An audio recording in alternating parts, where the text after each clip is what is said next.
बर' माहारिनि आर्किटेक्ट गावारि लुबैनायखौ नागारनानै हारिनि थाखाय बावसोमग्रा गुबै आरो थार हारि अनफावरि बर' माहारिनि बिफा जायखौ जों बुङो बेनो जाबाय बड'फा उपेन्द्रनाथ ब्रह्म। फ्रेन्ड्स, दिनै आं बर'नि बिफा उपेन्द्रनाथ ब्रह्मनि जिउ जारिमिनखौ बे भिडिअनि गेजेरजों नोंथांमोननो फोरमायनो सानदों।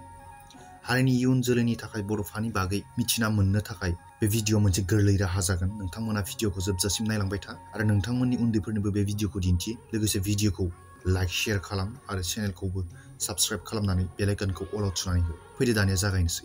1956 मायथाइनि 31 मार्च क'क्राझार जिल्लानि दतमा ब्लकनि बरागारि गामियाव बड'फा उपेन्द्रनाथ ब्रह्मनि जोनोम। बिथांनि बिफानि मुङा मंलाराम ब्रह्म आरो बिमानि मुङा लेपस्रि ब्रह्ममोन। बिथाङा फारि बिदा सानै आरो बिब' सानै दंमोन। बिथांमोनानो जाहैबाय रामेश्वर ब्रह्म, बिमल ब्रह्म, थिमफ्रि ब्रह्म आरो रम्भा ब्रह्म। न'खरनि मादावनो उपेन्द्रनाथ ब्रह्मआ बयनिख्रुइबो उन्दैसिनमोन। 1963 मायथाइ गामियावनो थानाय मकरपारा गुदि फरायसालियाव उपेन्द्रनाथ ब्रह्मनि फरायनाया जागायजेनो। 1968 मायथाइ बिथाङा बृत्ति लानानै गुदि फरायसालिखौ बारग'दोंमोन आरो दतमानि गेजेर फरायसालियाव फरायनायखौ जागायहैदोंमोन। उन्दै समनिफ्रायनो उपेन्द्रनाथ ब्रह्मआ जोबोर साखा-फाराखामोन। लोगोसे फरायसालिनि जायखिजाया फरायसाफोरनि मेल मिटिंफोराव बिबुंथिबो लाखिबोखायोमोन आरो बै समनिफ्रायनो। बेबो मा इंराजि रावजों। 1975 मायथाइ 1975 मायथाइयाव बिथाङा शक्ति आश्रम गोजौ फरायसालिनिफ्राय मेट्रिक आनजादखौ सेथि थाखो लानानै उथ्रिसारनो हादोंमोन। लोगोसेनो बिथाङा मेथ्स आरो एडभान्स मेथ्स आयदायाव लेटार लाबावदोंमोन। बिथांनि न'खरा जोबोर गोरिबनि थाखायनो बिथाङा नांगौ बादियै गावनि फरायनाय लेखाफोरखौ बायनानै फरायनो हायामोन। बै समावनो दतमानि हाथायाव श्री गुरु लाइब्रेरि मुंनि मोनसे बिजाब फानफैग्रा दखान दंमोन। बै दखानाव जिहेतु बिथाङा गाव नांगौ बायदि बिजाब बायनानै फरायनो हायामोन, बिथाङा बै दखानाव थांनानै दखान जनायनिफ्राय थांनो जाजासिमहालागै सानफा थोलो थानानै गावनि नांगौ जानाय बिजाबफोरखौ फरायहैयोमोन आरो दखानदारा बेखौ फरायनो थाखाय सुबिदा होयोमोन। 1975 मायथाइ HSLC आनजादखौ उथ्रिखांनानै गुवाहाटीनि कटन कलेजाव PU प्रि इउनिभार्सिटि जायखौ दा जोङो हायार सेकेन्डारि बुङो, साइन्स आयदायाव साइन्स स्ट्रिमाव लानानै फरायहैदोंमोन आरो बिथाङा PU आनजादखौ फिजिक्सआव लेटार लानानै उथ्रिसारनो हादोंमोन। 1981 मायथाइ बिथाङा BSc खौ फिजिक्स आयदायावनो मेजर लानानै अनार लानानै उथ्रिसारनो हादोंमोन। बिथाङा कटन कलेजाव फरायनायाव थार्ड मेसआव थानानै फरायदोंमोन आरो थार्ड मेसआ रांखान्थियाव लोरबां बा ट्राइबेल सुबुंफोरनि थाखाय रिजार्भ खामोन। बै समाव उपेन्द्रनाथ ब्रह्मआ जा मेसआव थानानै फरायदोंमोन बै मेसआव बाङाय जि फिस होनो गोनां बै फिसखौबो बिथाङा होनो हानाय अबस्थायाव गैयामोन। दा बिनि थाखाय बै समाव हस्टेल सुप्रिटेन्डेन्ट हेमन्त भट्टाचार्य बिथांनि मुंखौ जोङो मख'थारनांगोन। उपेन्द्रनाथ ब्रह्मनि बेफोरबायदि हालोदखौ नुनानै मा खालामना होदोंमोन, हस्टेलनि वार्ड हिसाबै बिथांखौ सायख'नानै होदोंमोन आरो बिनिफ्रायनो बिथाङा बै हस्टेलनि जायखिजाया एसे फिस जायो बै फिसखौ होनो हानाय मोनसे अबस्थायाव फैदोंमोन आरो बेनि उनावहाय बिथाङा गुवाहाटी इउनिभार्सिटिनिफ्राय MSc खौ फिजिक्स आयदायाव पास खालामदोंमोन। थैनाय समाव बिथाङा गुवाहाटी मुलुगसोलोंसालियाव आयेन आयदानिबो सासे फरायसामोन आरो 1977-78 मायथाइयाव गुवाहाटी बर' फरायसा आफादनि खुगा लाइसि बिदांस्रिखौ बिथाङा सुजुनानै दिहुनदोंमोन। 1978-79 मायथाइ बोखावजायै गवालपारा जिल्ला दुलाराय बर' फरायसा आफादनि आफादगिरि महरैबो बिथाङा सायख'जायो। दुलाराय बर' फरायसा आफादाव बे गवालपारा जिल्लायाव आफादगिरि महरै सायख'जानाया बिनि गिबि बिबानमोन। 1980 मायथाइ क'क्राझार जिल्लानिफ्राय दिहुनजानाय दानसेयारि लाइसि अरखि बेनिबो बिथाङा सुजुगिरि जादोंमोन आरो 1983-84 मायथाइ एबसुनि लेङाइ आफादगिरि महरै बिथाङा सायख'जादोंमोन। 1986 मायथाइनि 29 आरो 30 मार्च दुलाराय बर' फरायसा आफादनि 18थि बोसोरसालिया जथुमा। बे जथुमाया उदालगुरि जिल्लानि रौता सारियालियाव जादोंमोन आरो बे जथुमाया बर' हारि आरो दुलाराय बर' फरायसा आफादनि जारिमिनारि दिंग्राय बिन्दो महरै जानानै फैदोंमोन। मानो होनोब्ला बड'फा उपेन्द्रनाथ ब्रह्मआ बै समाव दुलाराय बर' फरायसा आफादनि 8थि आफादगिरि महरै सायख'जादोंमोन आरो बै मेलावनो रावबो राजखान्थि हानजानि सायाव लामा नायाबाला आलादा रायजो सोरजिनायनि थाखाय राजखान्थियारि दाबिखौ लानानै सोमावसारनो थाखाय थांखि लादोंमोन। बे थांखि लाखांनायनि उनाव गोबां चेलेन्जेसफोर उपेन्द्रनाथ ब्रह्मआ मोगा-मोगि जानो गोनां जादोंमोन आरो दा बेनि मादावनो जोंनि बर' सुबुंफोरा बायदि बायदि बिथिंनिफ्राय फैनाय सार्थफोरनि थाखाय जोंनि बर' हारिनि सुबुंफोरा थेर बेथेर माने उल्थां फाल्थां दिगजों जानला मानला बेबायदि थांलाबायनो नागिरदोंमोन। बै समाव बिथाङा आफादगिरिनि बिबानखौ मोनदोंमोन। बै समाव जेब्ला उपेन्द्रनाथ ब्रह्मनि दैदेननाय जि एबसुआ बर' हारिखौ फोजाखांनो बर' हारिखौ खौसेयै लाबोनो थाखाय जाबायदि खामानि मावबाय लोगोसेनो आलादा रायजो सोरजिनायनि थाखाय जा सोमावसारबाय बै सोमावसारनायखौ बै समाव मोनसे PTCA होननाय मोनसे राजखान्थियारि हानजा दंमोन। बै राजखान्थियारि हानजाया बर'फोरनि मोननांगौनि थाखाय जि एबसुआ आन्दलन खालामदोंमोन बा सोमावसारदोंमोन बै सोमावसारनायखौ बिथांमोना होबथानो नाजादोंमोन। नाथाय बिथांमोननि होबथानो नाजानाया बारा गोबाव जोरासै।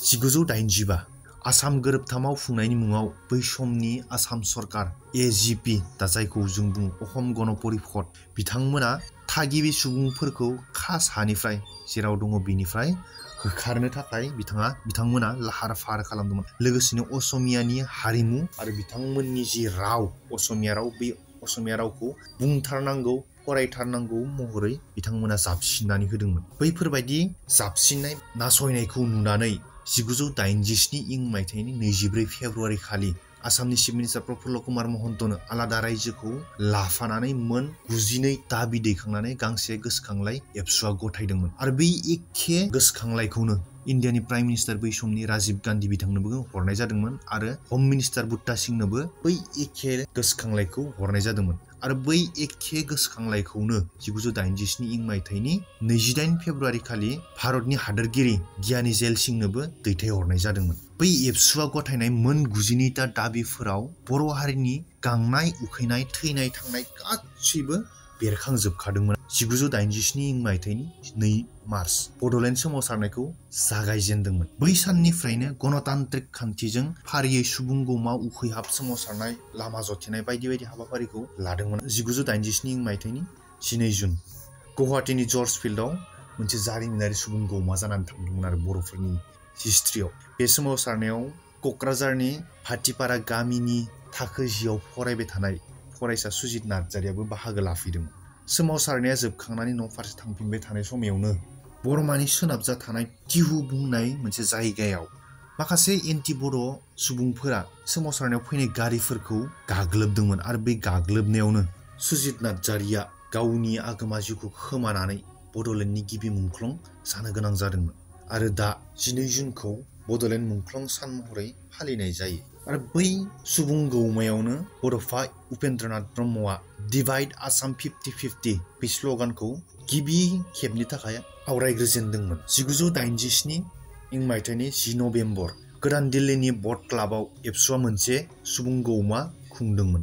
बै सुबुं गौमायाव खमैबो 1500सो एबसुनि मावथिफोरा रेलगारिजों थांनानै बाहागो लाहैदोंमोन। बड'लेण्ड दाबिखौ हादोरनि राजथावनियाव गोमसारहोनो मिथिहोनो जुनै सुबुं गौमा जाखांनायनि उनाव इन्डिया गेटनिफ्राय रफि मार्कसिम हानजा सुरनाय जायो। 1988 मायथाइनि 4 जानुवारि क'क्राझाराव सुबुं गौमा लानाय जायो। बै सुबुं गौमायाव आसामनि गुबुन गुबुन जायगानिफ्राय खना खनला जायगानिफ्राय 1,50,000निख्रुइबो बांसिन सुबुंफोरा फैनानै बाहागो लाफैदोंमोन। बर'नि जारिमिनाव एसेबां बुरजा सुबुं जानाया बेनो गिबिमोन। 1988 मायथाइनि 18 जानुवारि भारतनि हादोरगिरि आर भेंकटरामनआ सावरायनो थाखाय लेंहरो।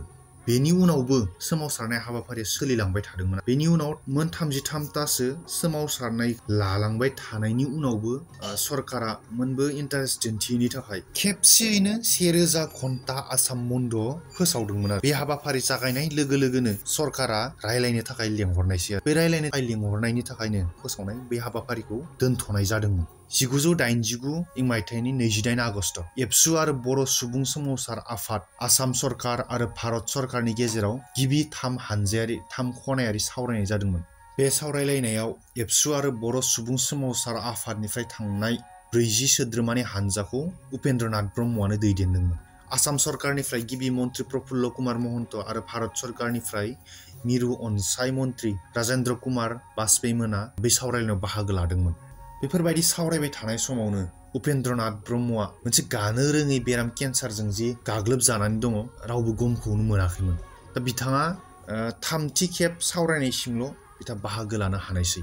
1990 मायथाइनि 1 मे बम्बाइनि टाटा मेम'रियेल हस्पिटाल बेयाव फाहामथाय लाबाय थानाय समावनो बिथाङा बै सानखालि बेलासिनि 1:32 रिंगायाव जोबथा हांबोयो। 1990 मायथाइनि 4 मे खालारखालि दतमानि दाबसे आलांगा फोथाराव फबनाय जायो।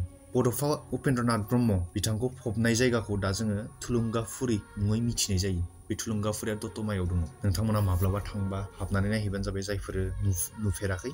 बिथाङा सम बारग'नायनि सिगाङावनो बर' हारिखौ फोजाखांनाय आरो सांग्रां खालामनाय, लोगोसेनो थार लामाखौ बर' हारिनो दिन्थिनानै गालांनायनि थाखाय, लोगोसेनो बर' हारिखौ थार गोसोजों अनसायनानै बर' हारिखौ थार लामाखै दैदेनलांनायनि थाखाय दुलाराय बर' फरायसा आफाद आरो बर' सुबुं सोमावसार आफादा बिथांनो बड'फा बिमुंखौ होनाय जादोंमोन।